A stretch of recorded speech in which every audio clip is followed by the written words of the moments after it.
जय सद्गुरुदेव जय पद शरणं श्रेयस्वरूप चरणों शरणं।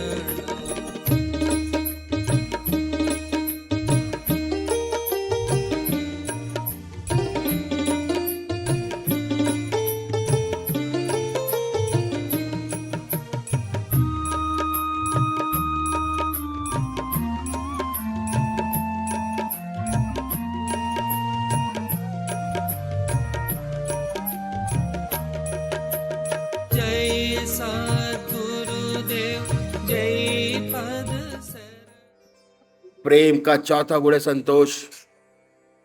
इस सेवक के गुरुदेव कहा करते थे कि संसार बनाए सार और असार की मिलौनी से। इसमें सार भी वस्तु है और असार भी वस्तु है, दोनों से मिलकर ये संसार बना है। इस संसार में जहां परमात्मा ने आपको जन्म दिया, जिन परिस्थिति में रखा, उन परिस्थितियों में संतुष्ट रहते हुए उस परमात्मा के नाम को दिल और दांतों से पकड़ो। कहा करते थे दिल और दांतों से, दिल से उस ईश्वर की याद को पकड़ो, सच्चे हृदय से परमात्मा की याद करो, सच्ची लगन से। दांतों से मतलब जब आदमी हताश हो जाता है, डूबता होता है, तब तिनके का सहारा लेता है, पकड़ता है। अगर लड़ाई हो रही हो, अब बिल्कुल निराश हो गया हो, वो दांतों से पकड़ने की कोशिश करता है, ऐसे अपने आप को समझाते हुए कि उस परमात्मा को, उस परमात्मा के नाम को, चाहे कुछ भी हो जाए, जीवन रहे न रहे, दुनिया रहे न रहे, लेकिन उसके नाम को ना छोड़ो। ऐसे उन दांतों और दिल से परमात्मा के नाम को पकड़ो। यही सार वस्तु है, इसी से सच्चा आदर्श जीवन मुक्त अवस्था प्राप्त होगी, जो मनुष्य का सबसे ऊंचा लक्ष्य है, जिसके लिए हमें पूरी जिंदगी की दौड़ है। और 100 साल की उम्र परमात्मा ने आपको दी है। उस दौड़ को पूरा करने के लिए मनुष्य का सबसे ऊंचा आदर्श है संतोष। का मतलब ये नहीं कि आप काम करना छोड़ दें, हाथ पर हाथ धरकर बैठ जाएं, काम करना बंद कर दें, अपनी उन्नति ना करें, हरगिज नहीं। हम लोग तो गृहस्थी हैं, हमारा रास्ता ग्रस्त का है। इसी दुनिया में रहते हुए, इसी संसार में रहते हुए, संसार के सब काम करते हुए निरंतर परमात्मा की याद में डूबा रहे, परमात्मा की याद में बर्फ की तरह पिघलता रहे, और संसार के सब काम सच्चाई के साथ, लगन के साथ होते रहें। आज से अच्छे यही हमारा आदर्श है। दस्त बकार दिल बयार, हाथ पैर काम करें, दिल ईश्वर की याद करें। संतोष के माने यही नहीं कि हाथ पर हाथ धर कर बैठ जाए। हमें व्रत करना चाहिए, सच्ची मेहनत करनी चाहिए दुनियावी तरक्की के लिए। द्वेष बहुत खराब चीज है, द्वेष से बचना चाहिए। दूसरों को देखकर हमारे दिल में आग ना पैदा हो, द्वेष ना पैदा हो, पर दूसरों की तरक्की को देखकर हमारे अंदर उत्साह पैदा हो कि हम भी उससे अच्छी मेहनत करें और ऊंची तरक्की बने। जहां द्वेष होता है, वह मन कभी भी पवित्र नहीं हो सकता, उसमें परमात्मा नहीं रहता। ये परमात्मा का चौथा गुण संतोष। परमात्मा ने जिस हाल में हमें रखा, उसमें खुश रहते हुए उसके नाम को दिल और दांतों से पकड़ो। सुख में भी दुख में भी सुख आता भगवान के अर्पण हो जाता है, दुख आया वो भी आपकी दया कृपा है, आपका दिया है। आप जैसे चाहे वैसे रखे। जिनका जीवन ईश्वर में हो जाता है उन्हें कभी ऐसी खुशी नहीं होती ऐसा कि फूला न खा समाया। सुख में परमात्मा के अर्पण हो गया। परमात्मा आपकी देन है, जैसा चाहे वैसा रखे। दुख आया, ऐसा भक्त परमात्मा के चरणों को और कस के पकड़ता है। वह जानता है कि इसका निवारण उसी के चरणों में है और कहीं नहीं है। दुख आया तो ऐसा लगता है कि शायद मुझसे कुछ गलती हो गई भगवान, मैं प्रभु के चरणों से थोड़ा सा विमुख हो गया। जो कस पड़ा भगवान को और कस के पकड़ता है। संतों की बड़ी सुंदर वाणी है, कहा है कि मेरा मन सकल सुखों को धावे, मेरा मन सकल सुखों को धावे, पर कोई सुख हाथ ना आवे। जैसे सेवर की कर सेवा, सुआ बैठ पछतावे। मेरा मन सकल सुखों को धावे, पर कोई सुख हाथ ना आवे। जैसे सेवर की कर सेवा, सुआ बैठ पछतावे। सेवर का वृक्ष होता है, उस पर सेमल का लाल लाल फूल बहुत अच्छा आता है। जो सुआ पक्षी है उस फूल को देखकर मोहित हो जाता है और इस प्यार से बैठा रहता है कि इसमें फल भी बड़ा सुंदर और प्यारा मीठा निकलेगा। और जब फल आता है तो उसमें से रुई का डोडा निकलता है, बड़ा निराश होता है। ये दुनिया हमें बड़ी प्यारी लगती है, लेकिन धीरे धीरे जैसे जैसे हमारी जिंदगी बीतती चली जाती है हमें ये अनुभव हो जाता है कि ये तो पता चला कि ये तो रुई का डोरा है। हंस अकेला आया है, अकेला जाएगा। हाँ, तो जैसे कर सेवर की सेवा, सुअ बैठ पछतावे। और सांचो सुख दुख के भीतर है, सांचो सुख दुख के भीतर है, इसे कौन समझाए। और यदि ऐसा दुख, ऐसी तकलीफ आ पड़े जो हमारे हृदय को परमात्मा से जोड़ दे, हमारा हृदय परमात्मा की गहरी याद में डुबो दे, वह तकलीफ भी मुबारक है। उसने एक स्टेप आगे बढ़ा दिया। तो संत न सुख में सुखी होते न दुख में दुखी होते हैं। उनका ऐसा सुंदर जीवन बन जाता है। दुख आया, प्रभु की गहरी याद, सुख आया तो भगवान के अर्पण हो गया।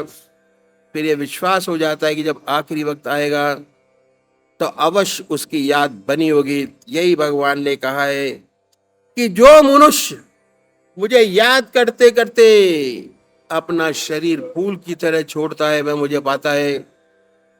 सच्ची आशा हो जाती है, जरूर हमें एक दिन आदर्श सच्चा जीवन प्राप्त होगा। एक दिन आएगा कि ज्योति से ज्योति एकाकार हो जाएगी। इस सेवक के गुरुदेव कहा करते थे कि निशाते जिंदगी है, जिंदगी का यूं बसर होना, और निशाते जिंदगी में जिंदगी से बेखबर होना। यही असली जिंदगी है। दुनिया के सारे वैभव आपके पास मौजूद है, लेकिन उसका कोई असर नहीं। सारे वैभवों के बीच रहता हुआ उसे इसका कोई ज्ञान नहीं। उसका हृदय तो परमात्मा की याद में लगा रहता है, उसके आनंद को लेता रहता है। इस सब का कोई असर नहीं। तो ये है सच्ची जिंदगी। इसी संसार में इसी दुनिया में सारे वैभवों के बीच, लेकिन हृदय परमात्मा की याद में लगा रहता है। यह है सच्ची जिंदगी और यह है प्रेम का चौथा गुण, संतोष। प्रेम का पांचवां गुण है त्याग, इशारों कुर्बानी। एक दिया चलता है, तेल और बाती ठीक है, रोशनी अच्छी देगा। धीरे धीरे चिराग की रोशनी में धुआं पैदा हो जाता है। तो क्या करते हैं, कैंची से उसकी लौ को काट देते हैं। तेल डाल दिया, तेल जगने लगा, फिर रोशनी देने लगता है। जब परमात्मा की असीम दया कृपा से हृदय में उस परमात्मा का प्रेम जागृत हो जाए, ये भी उसी की कृपा है। तो फिर ऐसे साधक को चाहिए कि त्याग की कैंची से उस लौ को हमेशा जलाता रहे। ऐसा ना हो कि उसमें धुआं पैदा हो जाए। त्याग है शरीर का,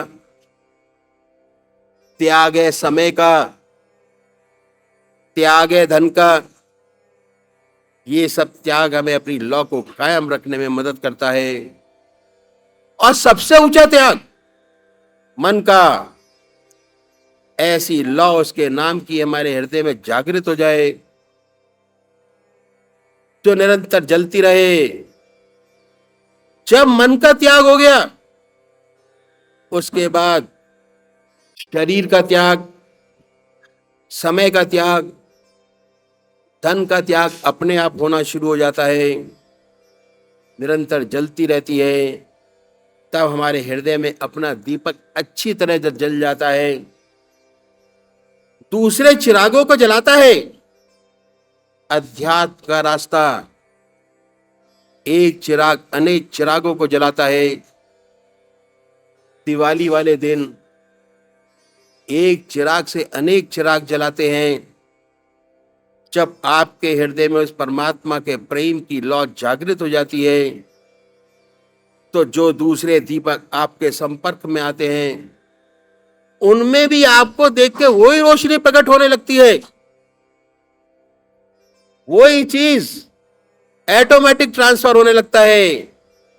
एक चिराग दूसरा चिराग जलाता है, प्रवचन से नहीं होता।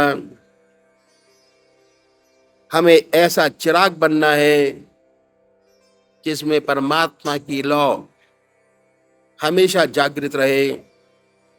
चलते फिरते, खाते पीते, सोते जागते ऐसा प्रकाश पैदा हो, जो लोग आए आपके पास उनमें भी अपने आप लौ जागृत हो जाए, प्रकाशमय हो जाए। हम कहते हैं कि पतंगा बहुत प्रेमी है, अपने आप को निछावर कर देता है, जला देता है, लेकिन ये भूल जाते हैं कि पतंगा कब जलता है। जब जलता है, जब लौ खुद पहले जल लेती है, तब पतंगा आके जलता है। ये अध्यात्म का रास्ता है, विकास का, फैलाव का। हमारे हृदय में सच्ची लौ जागृत हो जाती है, सच्चा प्रेम उत्पन्न हो जाता है, परमात्मा मिलता है। विनय, प्रेम, दो विशेष गुण हैं जो हमें ईश्वर तक ले जाते हैं। हमारे जीवन का जो सच्चा लक्ष्य है, क्या जीवन मुक्त अवस्था, वहां तक पहुंचाते हैं। ये है वे बातें जो हमारी पूजा को सच्चा बनाती है और हमें परमात्मा तक ले जाती है।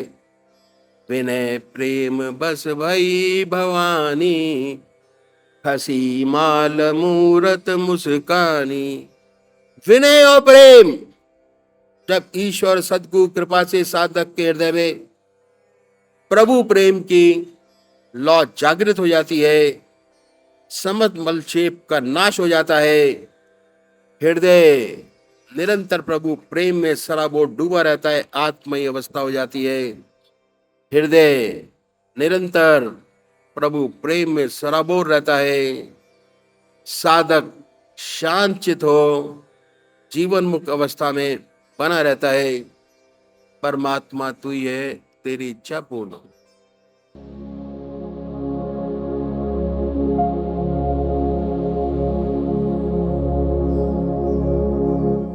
बहुत सुंदर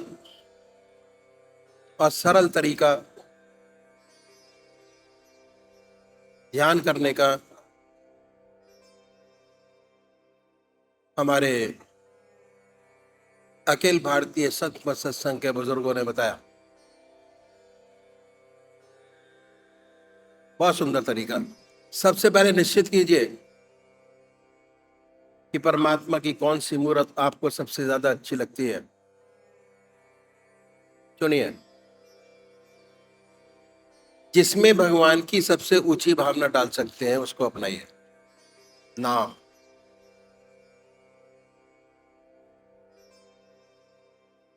जो नाम आपकी आत्मा को सबसे प्यारा लगता है उसको चुने। साकार पुजारी। उसके बाद धूप दी जलाए, बड़े प्यार से बैठिए, आनंदमय अवस्था बनाइए, कोई टेंशन नहीं, रिलैक्स।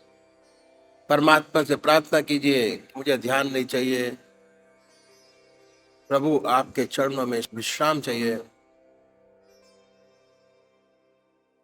विश्राम करेंगे तो जरूर आपका मन आपके इसके चरणों में लगेगा। बड़े प्यार से बैठे और बैठने के बाद ये महसूस कीजिए कि आपका इष्ट सह शरीर आपके सामने विद्यमान है। अपने सामने उनकी मूर्त बनाएं और जब मूर्त स्पष्ट हो जाए उस मूर्त को अपने हृदय में उतारिए और मन से, दिल से नाम ओम नमो शिवाय, ओम नमो शिवाय जाप कीजिए और ये समझिए कि हमारे हृदय से निकल रहा है और हम सुन रहे हैं। जब तक ऐसा न हो, बड़े प्यार से जिह्वा से उस नाम को ले सकते हैं। निराकार ओम अल्लाह वाहिगुरु। बड़े प्यार से बैठें, आनंदमय अवस्था बनाइए। ये महसूस कीजिए कि आपके दिल से आपके इष्ट काम निकल रहा है और आप सुन रहे हैं। आनंदमय स्थिति बनाइए। आनंदमय स्थिति बनाकर बड़े प्यार से बैठिए। आधा घंटा सुबह पूजा और आधा घंटा सायंकाल पूजा बहुत जरूरी है, इसलिए कि परमात्मा ने इतना सुंदर समय दिया, इतना सुंदर शरीर दिया, इतनी सारी सुविधाएं दी, उसका हमें शुक्राना अदा करना चाहिए। सुबह उठे, परमात्मा से प्रार्थना कीजिए, उसका शुक्र अदा कीजिए। ये प्रभु, तूने हमें उठा दिया, सारा दिन अपना काम कीजिए और रात्रि को सोते हुए फिर धन्यवाद दीजिए कि हे प्रभु, इतना सुंदर समय हमारा बीता।